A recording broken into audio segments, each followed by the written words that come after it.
Hey everyone, here is your problem set 4.2 video key, talking about polynomial functions.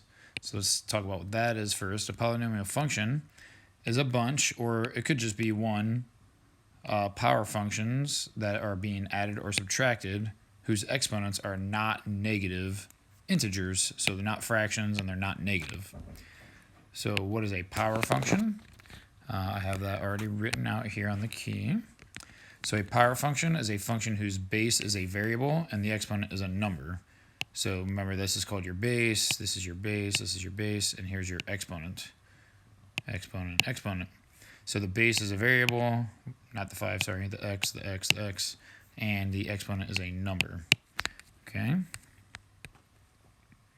So what is the name of a polynomial that has a degree of 0, 1, 2, 3, and 4? So we've talked about this in the past, actually. If it has a degree of 0, that is called a constant function, like when it's just a number like 4. The number 4 is actually 4x to the 0 power, because we should know what x to the 0 power is, and we should know that that is equal to 1. So 4x to the 0 is really just 4 times 1, which is 4. And so we don't ever write x to the 0, but any number, like just a number on its own, has a degree of 0, and that is called a constant function. And then a degree of 1 would be something like 2x plus 4. And so that's a linear function. A degree of 2 would be like x squared minus 4x plus 5. Remember, the degree is the highest exponent that you see for any given term. So it's a quadratic, this would be a cubic, and that's a quartic. So here's those all written down for you. Okay. A polynomial is in standard form when the polynomial is written from the highest degree term to the lowest degree term. And so this is in standard form because I put the thing that has a degree of 2 before the thing that has a degree of 1, before the thing that has a degree of 0. Remember, it's actually x to the 0 there, which we would never write. So number 4, decide whether the given function is a polynomial function. If it is, write the function in standard form and state its degree, type, and leading coefficient. If it is not a polynomial function, state why. So is this one a polynomial? It is, because every exponent is not negative and it's not a fraction. And so putting this in standard form, again, already written out, so I was trying to save you some time here. In standard form, you just put the thing that has the highest degree first, then the next highest degree second, then the next highest degree third, and if there's a number that has a degree of 0, so that'll always come last to be in standard form. Okay. Oops, wrong thing there. Now, B, is this a polynomial? So a polynomial, remember, is just a bunch of power functions being added together where the exponents are not negative and they're not fractions. So here we have a power function because we have a variable to a power. This is not a power function because we have a number to a variable. It's actually a type of function that we'll learn down the road. So that one is not a polynomial because of this term right here. Okay. C. Okay, this one's also not a polynomial because of that -4. And then this one, now don't worry about these numbers, which are called coefficients. Those coefficients have nothing to do if it's a power function. All you got to do is look at the variable and make sure that the power is not negative and it's not a fraction. And so this one is a polynomial. So this is a polynomial of degree 4 with a leading coefficient. That means the number that comes before the highest degree term is called the leading coefficient. So I forgot to put those on this key here, but and it wants us to state the type as well. So this is a quartic because the highest degree is 4. The leading coefficient is 7. Okay, and this one is a cubic and its leading coefficient is pi, which is kind of a weird leading coefficient, but it's a leading coefficient nonetheless. All right, number 5, this is an old school notation that we learned earlier this year. F of 3 means plug in 3 everywhere for x. So you're going to plug in 3 there, there, and there, and then you got to do 3 to the 4th and multiply by 2, minus 3 squared multiplied by 8, and so on. And so here's that work kind of shown for you. And you should get 98 if you do it correctly. So make sure you can do that on your own. All right, number 6. We can do number 5 a different way. It's called synthetic substitution. And what you do is you take the number you're trying to plug in, which is 3, and we're just going to put a little kind of box around it, a half box, to separate it from the other numbers. Then you take all of your coefficients and you write them in order when it's in standard form. And if any terms get skipped, notice how we went from a degree of 4 to a degree of 2. So we don't have a thing that has a degree of 3. We're going to account for that by putting a coefficient of 0. So 2, and then a 0, 8, 5, negative 7. And here, this process is pretty easy to do. Bring down the 2. Okay, this first number just goes straight down, and then all we're going to do is take this and multiply by this number, and we're going to write it in the next spot over here. So we get 6 when we do that, and then you add these two, and you get 6. Now repeat the process. This times that, 18. Add these two, and you get 26. Now you do 3 times 26, which is 78. Add these two, and you get 83.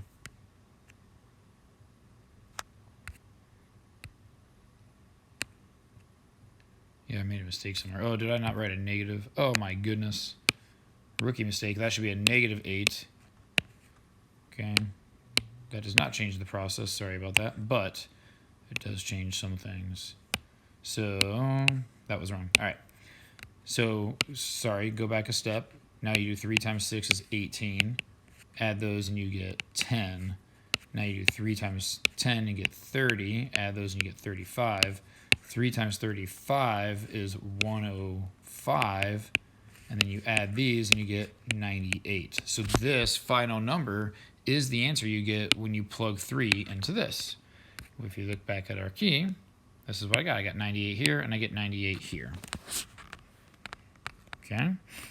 Next problem, number 7, define end behavior of a graph. I have it written here. What the graph looks like really far to the left and really far to the right. So different graphs have different end behaviors.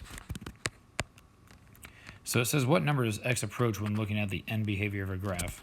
So if we just look at some random graph here, go to Desmos and take a look at a graph.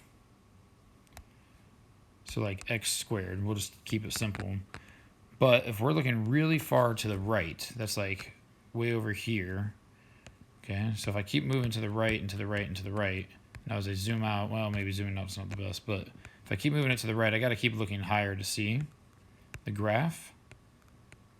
You know what? We're going to do y equals x. This will be a better example. All right, so y equals x. As I look further and further to the right, like the end of this graph doesn't do anything extraordinary because it looks like all the rest of the graph really, but as I look further and further to the right, notice at the bottom of the screen what's happening to my x values.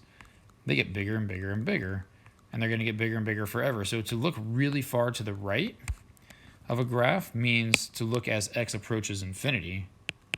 So that's what's going on here. Oh, you know, I already have it written down, so you don't need to watch me write it. So infinity is not technically a number, but when you look really far to the right, x is approaching infinity. It just means it goes on forever to the right. And if it goes really far to the left, that's negative infinity. This is just a notation. Right here, this x and then an arrow means x approaches 7.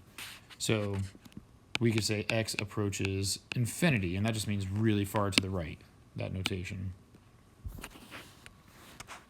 Okay, so number 8, we're going to find the end behavior of this thing right here, which means find what happens as x goes really far to the right, or as x goes to infinity, and as x goes to negative infinity. So as x goes to infinity, what's interesting, what happens here, is if you can imagine a really big number, like even 100 is pretty big, but it's very small in the grand scheme of things, like when we're comparing it to like a million, for example. But if you plug in 100 and you cube it, it's going to be way bigger than 7, like way bigger. So much bigger, in fact, like we can kind of ignore the 7. And now imagine like we're plugging in a million. A million cubed is way bigger than a million. And a million cubed here is way bigger than a million squared. In fact, it's a million times bigger, right? And even a million is really small compared to infinity. So really, when you're looking at end behavior, all you have to do is look at the highest degree thing. And so when x gets really, really, really big and you cube it, that's going to be a really, really big number times 5, which is still just a really, really big number. So as x goes to infinity, we say f of x, the y values, also will go to infinity, which means it's going to go up forever. So this means really far to the right. This means really far up. We can make the exact same argument as x goes to negative infinity. That just means really far to the left. And what happens when you plug in a negative and you cube it? It stays negative. So this still goes to negative infinity. This just means look really far left. That's all this notation means. As the graph goes really far to the left, the y values, so the graph itself, moves down forever, is what that's saying. Okay, and then another example of synthetic substitution. We're going to plug 2 into this. So instead of plugging 2 in, we can do it this way. Get our coefficients of 5, 3, negative 1. Don't forget that negative like I did last time. Notice here how the degrees go 3, 2, 1, and then 0 because that's just a number. So we don't need any zeros here because we didn't skip any things in between. Okay, and then our process here is bring the first number down, multiply those two to get 10, and then add these two. Then multiply again, 26. Add, you get 25. Multiply to get 50, and add to get 57. So 57 is what you get when you plug 2 into that function. And so they're same thing, but just kind of checking my answer there real quick with the key, make sure I didn't mess anything up. Okay, to graph a polynomial function, because now we're going to graph these things, we can make a table of values and plot the corresponding points. We're going to have like some tricks and tips on how to graph these things, but right now we're just going to look at what the graphs look like in general. So connect the points with a smooth curve and check the end behavior. Verify your answers using Desmos. So, but graph them by hand first. So I've already made a table of values right here. So if I plug -3 into this, and you can use a calculator for that for now, but here's the points that I came up with.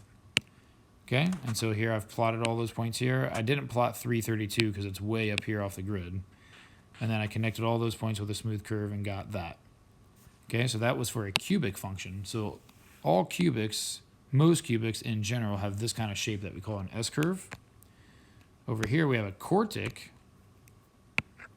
Okay, again, I just plugged in these numbers, made a table. I tried to put these on here so you can see where those are going to be.